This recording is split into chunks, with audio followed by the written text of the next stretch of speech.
Hi guys! Naka-harvest na ako ng maraming pangalan nito. Sinert ko sa Google, green pumpkin eggplant. Mapait na, talong.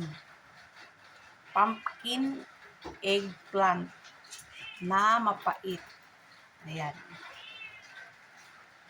Ito lang yung na-harvest kasi kinain ng mga mealybugs.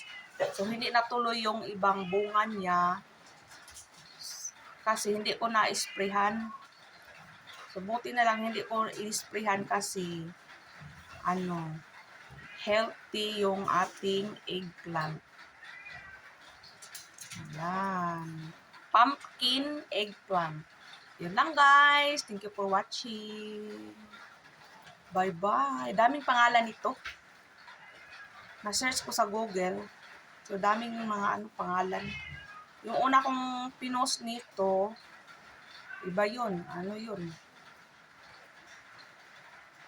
Basta. Kalimutan ko na.